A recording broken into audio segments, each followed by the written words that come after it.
warahmatullahi wabarakatuh. Baik, saya Iko Rafikoh, selaku mahasiswa KPI semester 6. Langsung saja, berdirinya saya sini ingin menjelaskan tentang fikir, yang dimana sebelumnya sudah dijelaskan oleh Om Bagus selaku dosen public speaking. Baik, langsung saja. Jadi, fikir ini Allah anugerahkan kepada manusia atau hambanya kepada orang-orang yang berakal. Jadi, fikir ini memiliki berbagai macam, yaitu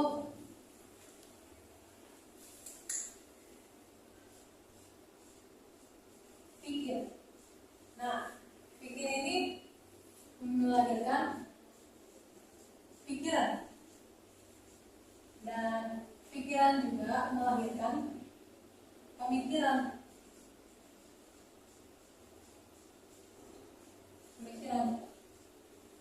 Nah, pikiran ini menghasilkan aktivitas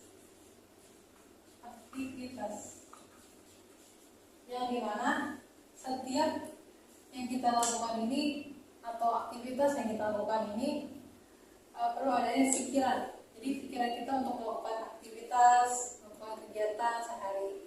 Terus dari pikiran menghasilkan pemikiran. Nah, pemikiran itu jiwa.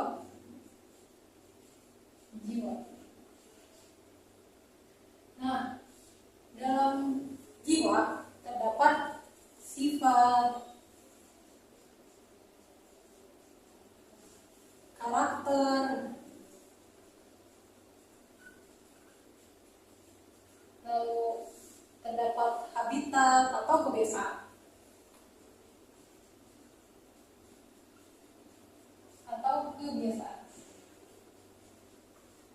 Nah, dari jiwa terdapat lagi alam bawah sadar.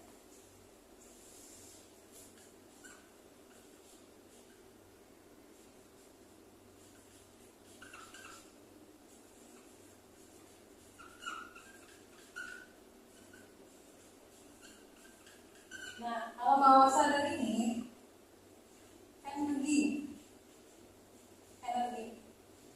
yang dimana energi ini ada gerakan secara otomatis. Jadi kita terasa terhipnotis gitu. Terus secara spontan, otomatis, secara terhipnotis gitu. Langsung melakukan kebiasaan kita, karakter kita gitu, sifat kita yang memang sudah menjadi kegiatan yang berulang-ulang sampai tersimpan ke alam bawah sadar. Nah, alam bawah sadar terdapat adanya dorongan.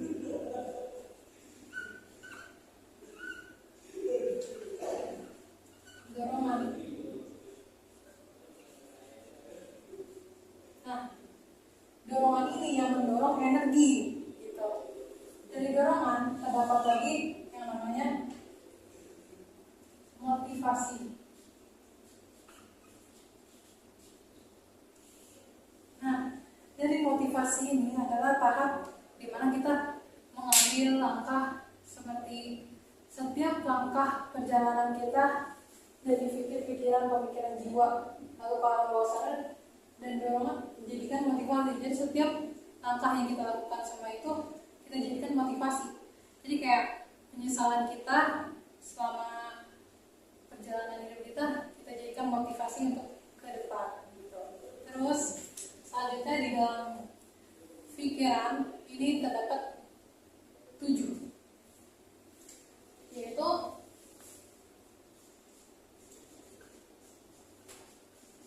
satu, patuh. Nah, patuh ini takwa.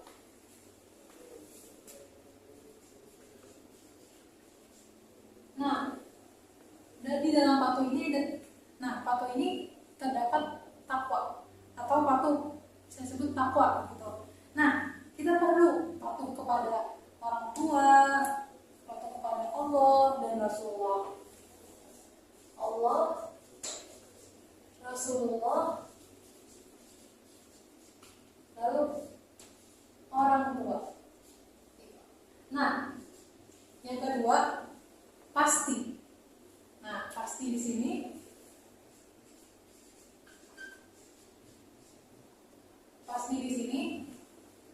itu ikro, membaca. Nah, kita perlu membaca, pastikan kita perlu membaca Al-Quran, hadis.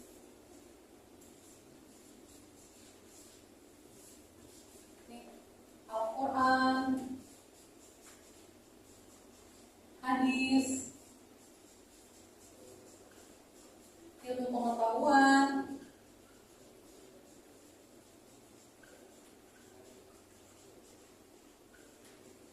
wawasan. Nah, lalu yang ketiga mixing. Yang ketiga mixing. Yang ketiga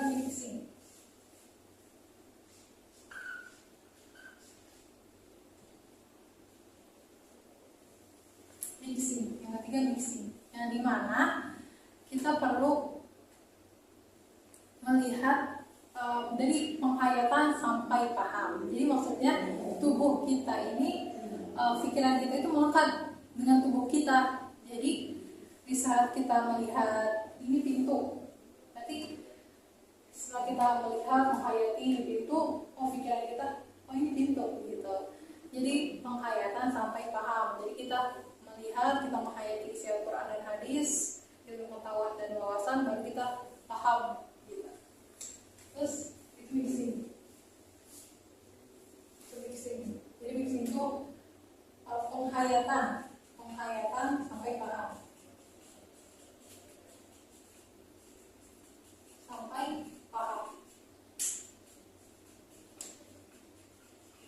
Lalu selanjutnya yang keempat fight.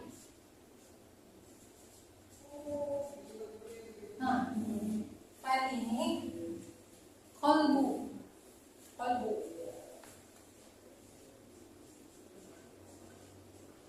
atau perlawanan.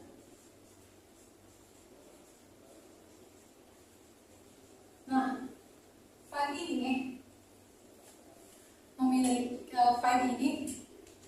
atau fighting disebut perjuangan atau berjuang, melawan gitu, melawan atau berjuang. Jadi pemikiran ini melawan hawa nafsu. Jadi kita perlu, jadi kenapa dia dimaksud qalbu dan perlawanan? Jadi pikiran dan hati kita itu perlu kita dahului, perlu kita lawan hawa nafsu ini.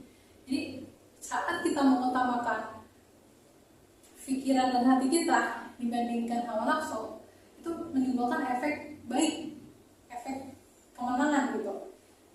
Jadi dari kemenangan atau efek baik ini sampai ke akhlakul karimah. Jadi sampai disebut akhlakul karimah.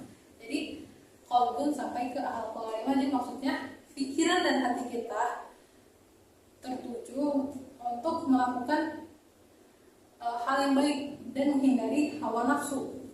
Jadi kita perlu memperjuangkan pikiran dan hati kita melawan hawa nafsu kita gitu. Setelah itu yang kelima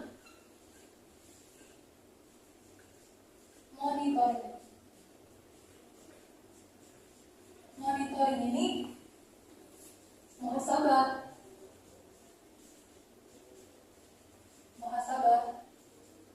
Nah, muhasabah di sini introspeksi diri gitu.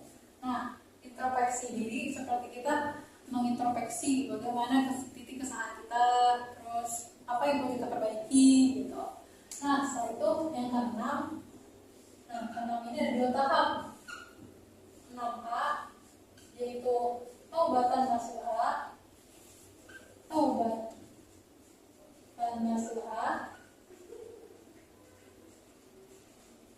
Lalu yang 6B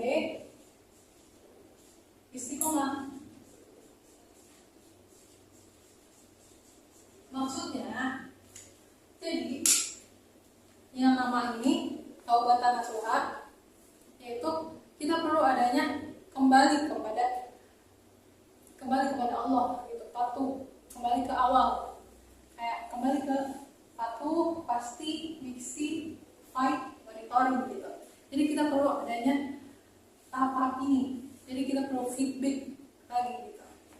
Nah, setelah itu 6B ini istiqomah ya. Jadi setelah kita melakukan semua tahap ini perlu adanya istiqomah. Jadi jalani dengan istiqomah gitu.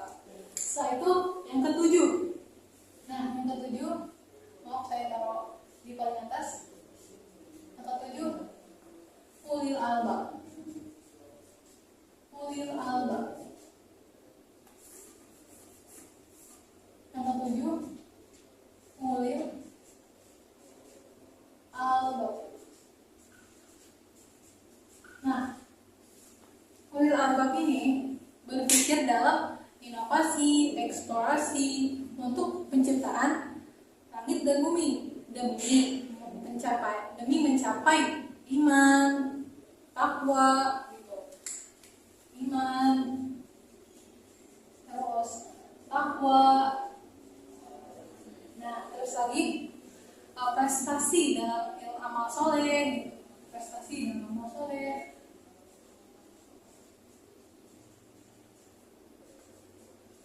Terus untuk manfaat maslahat demi menuju husnul khotimah gitu.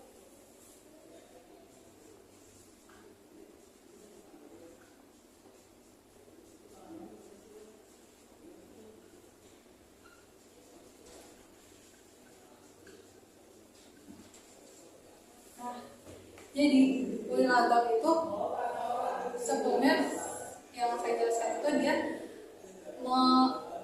yaitu berpikir dalam inovasi, eksplorasi untuk penciptaan langit dan bumi dan demi mencapai iman, takwa, terus prestasi dalam amal soleh, terus untuk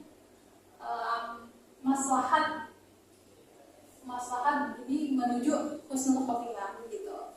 Mungkin cukup sekian dari saya. Bila ada kurang lebihnya itu datangnya dari Allah. Bila di taufik wal hidayah. Wassalamualaikum warahmatullahi wabarakatuh.